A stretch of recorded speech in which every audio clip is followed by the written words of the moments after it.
Hi, I'm Maria. Lately, my life has felt like a roller coaster ride. To be honest, I never expected to share all of this, but life has a way of surprising you when you least expect it. I'm 38 years old and work as a marketing executive.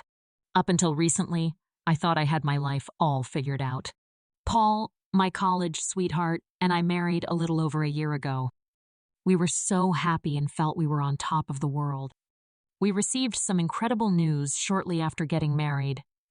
I came to know that I was pregnant. We were extremely excited when we found out that this was our secret. One evening, I couldn't contain my excitement any longer. I addressed Paul and said, "Can you believe it? We will soon be parents." I could barely contain my joy. Paul gave me a big hug with his eyes shining. He smiled and said, "I know, Maria, it's amazing. Remember that we should keep it quiet until after the first trimester." His calm and thoughtful demeanor reminded me to be cautious, and I agreed. Keeping this significant secret was more challenging than I anticipated, especially in the context of Paul's family. Speaking of Paul's family, that's a whole different story. There's Janet, my mother-in-law. Although she's a nice person, she can be a bit much.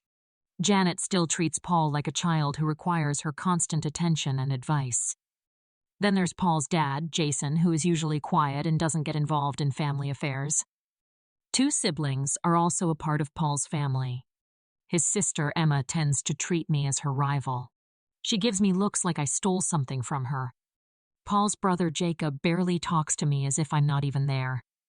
Family gatherings are, to put it mildly, a bit challenging. Take last Wednesday's lunch, for example. During our preparation, Janet noticed a small wrinkle on Paul's shirt. "Paul, your shirts look wrinkled. Maria, are you unable to use an iron?" As she inquired, I flinched at the acerbic tone of her voice. Even though I was annoyed, I managed to keep my cool. "I'll make sure the next time." "Janet." As if that weren't enough, I made an effort to be polite and gave a phony smile in response. Emma immediately got in. "Maria, don't worry about it. Not everyone was destined to be a housewife," she continued. Grinning, I suppressed the want to express my outrage at their comments, even though my blood pressure was increasing.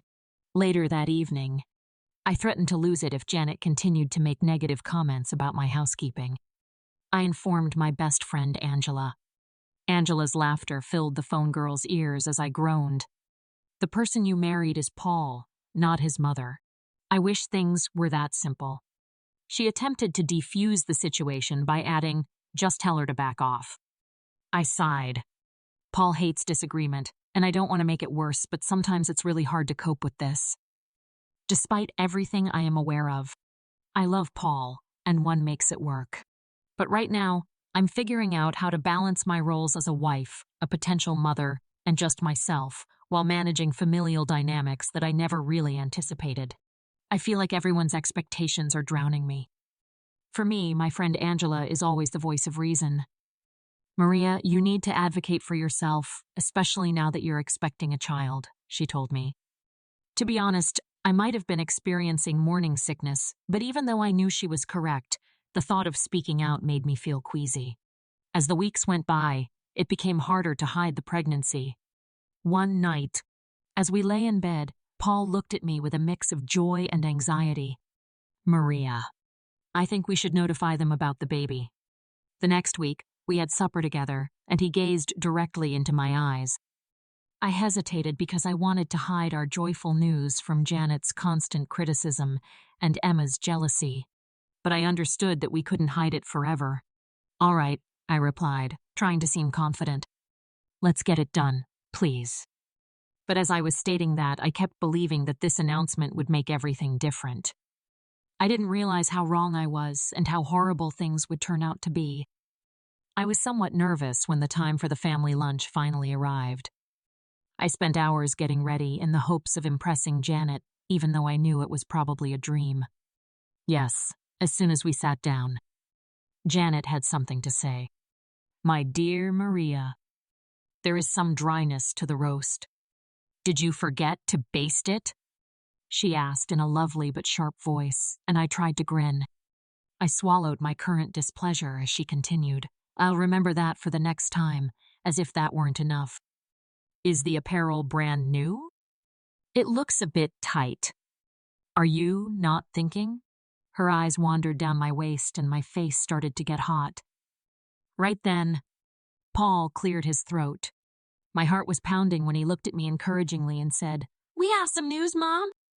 Maria and I were expecting a child. There was silence for a while, and then everyone answered at once. Jason Paul's father smiled, which was rare, and Jacob mumbled a quick congrats. Emma seemed to have swallowed something unsavory, but what really stunned me was Janet's reaction. Are you sure, Paul? How can you be sure she's telling the truth? Janet's voice was icy. It was incredible what I was hearing. I apologize. It's just convenient timing, isn't it? I managed to say it in a shaky voice. Janet continued just as Paul's career was beginning to take off. Paul looked genuinely confused. What are you discussing? Mom? Emma jumped in with pleasure. Remember Maria's adamant opposition to birth control? Funny how that changed, she said with a smug expression.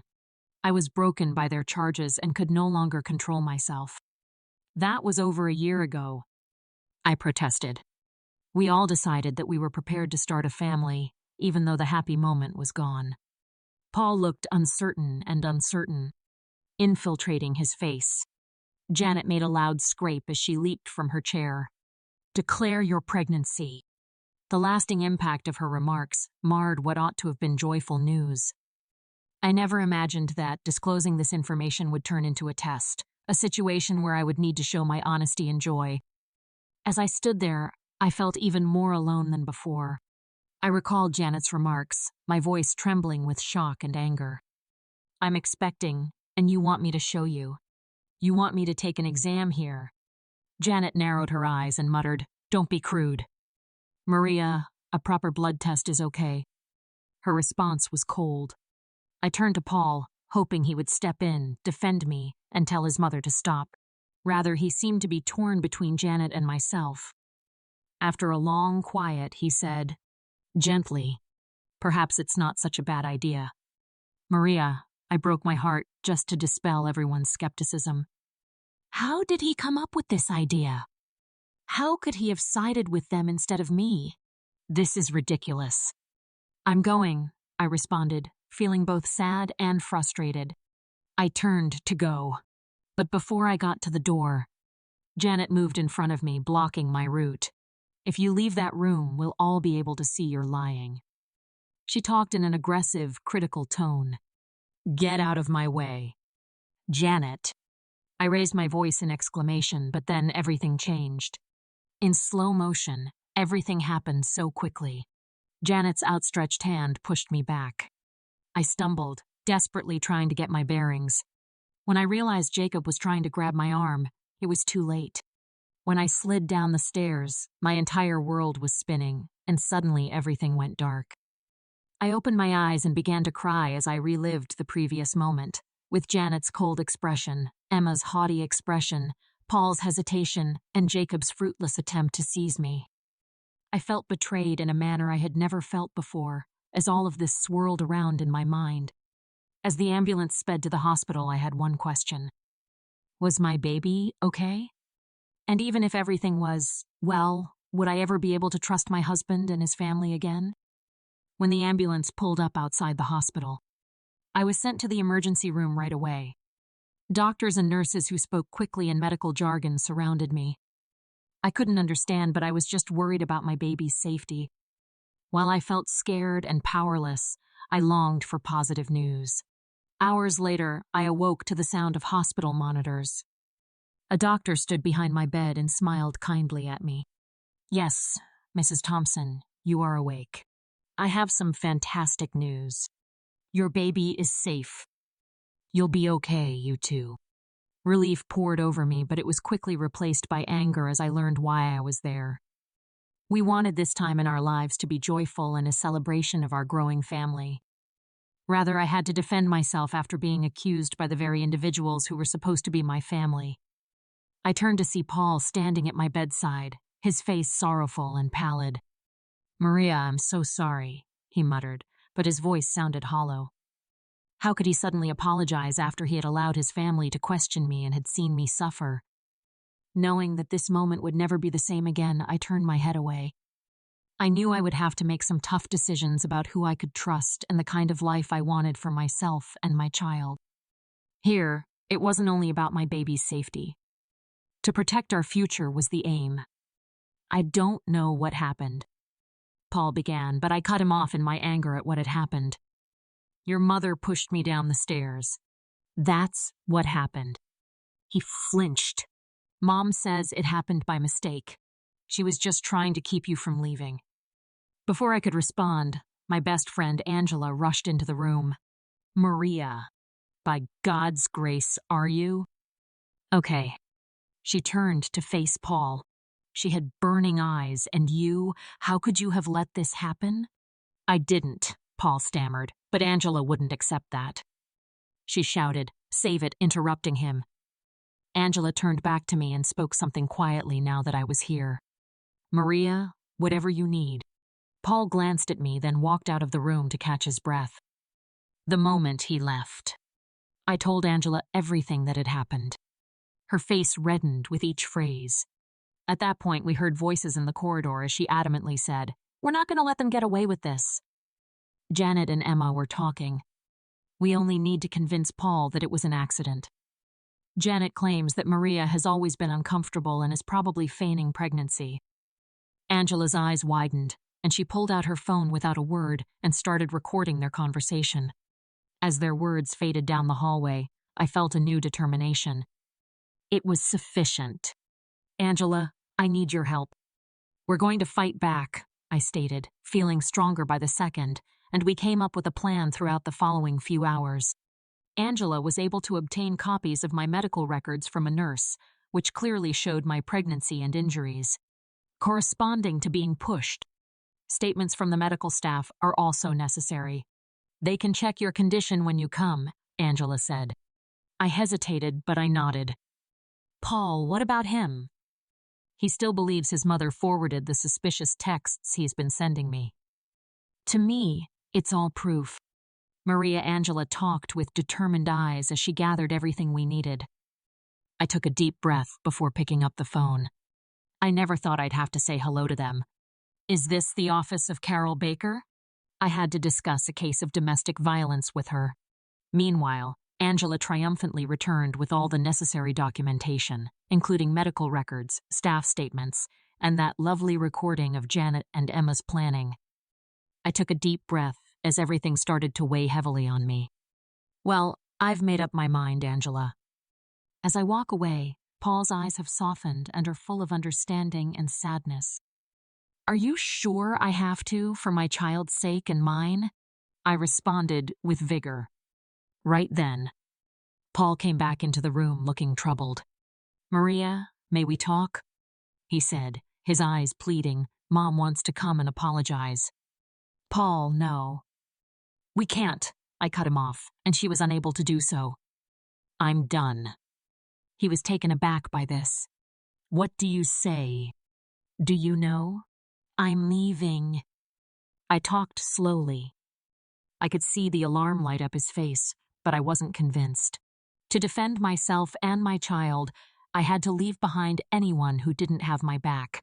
I can't be a part of this family anymore. "Paul, I'm not safe, and neither is our child." I talked in a somber but serious tone.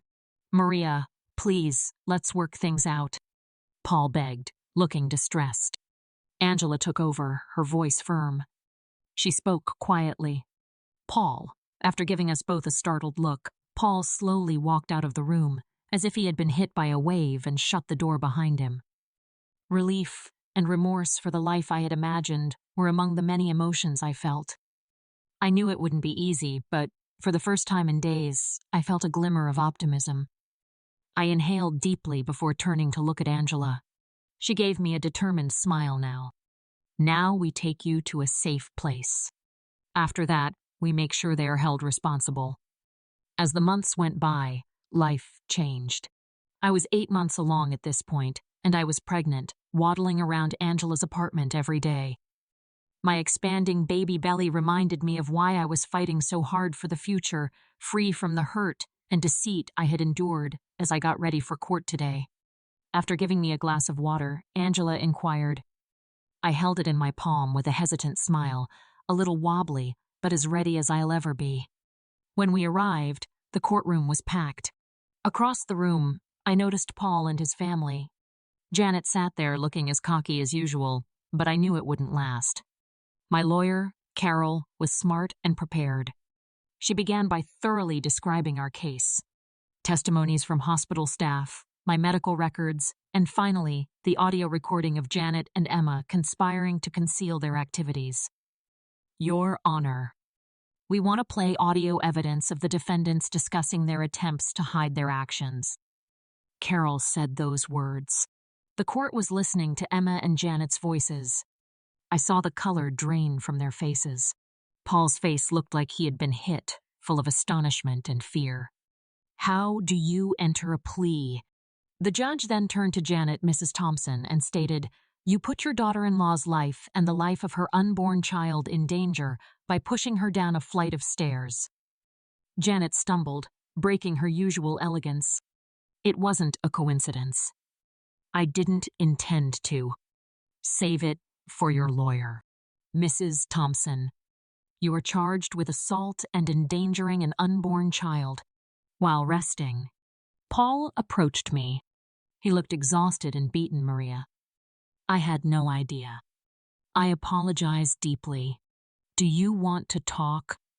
Only for a moment. I felt a little sorry for them. Maybe even a moment of regret. Then I remembered those long, painful days in the hospital when he had interrogated me and prioritized his mother over our child and me. I shook my head. No, Paul, your apology is pointless. Now you prioritize your mother over us. There's no going back from that. His face contorted. I didn't give up, though. I have to protect my future. Later, a tremendous crash occurred as the judge's gavel dropped in the Thompson v. Thompson case. This court's decision is in favor of the plaintiff. Mrs. Maria Thompson receives a settlement of $700,000 for emotional distress and medical expenses, along with a divorce and full custody of the unborn child. Listening to those words, I was overcome with relief. Finally, this chapter came to a close. I had fought for myself, my child, and a new beginning. Without looking at Paul or his family, I left the courtroom. I was now focused on the future when I could finally feel safe and start over. Unaware that I had been holding my breath, I let it out. We were at last victorious. 4 years later, I'm busy decorating my daughter Michelle's second birthday balloons. My little fighter was born despite all odds, and he is now a happy toddler who enjoys talking and laughing. Angela walks with gifts in her arms and a big smile on her face. Where is the birthday girl? According to Auntie Angela, she has snacks. A big smile. I can't help but feel so grateful for our success as I watch Michelle's eyes brighten and scream with joy. So much has changed in my life. I now run my own marketing business and utilize my experiences to help people who have struggled tell their own story. Giving people a voice will empower them to turn misery into purpose. Janet is no longer among us since she is serving. As seen by her sentencing, it appears that the judicial system takes pushing a pregnant woman downstairs quite seriously. I don't think much about her anymore. She is a relic of the past. I've moved on to the next chapter. As more people arrive, the warmth and laughter flood my house. They are my folks now, the family I've chosen. We spend time together, laugh, and eat to commemorate Michelle's wonderful day. I am surrounded by love, and I know that this is how families should feel. Safe, content, and encouraging as the festivities draw to a close. Happy birthday is muttered as I led a sleepy Michelle to her bed. My brave young lady, you and I both own the globe. I kiss her forehead and feel a sense of peace that hasn't been there in a long time. I worked diligently, to get this new beginning. It's a happy and safe existence, when I'm determined to protect against any challenges that may come up. I'm confident Michelle and I can handle them together. Considering what we have seen, we're ready for sure. When I reflect on my experience, one question comes to me. If you were in my shoes, would you have given Paul another chance? Was my rejection of his apology too severe? Or was it the right thing to do to protect myself and my child from future danger?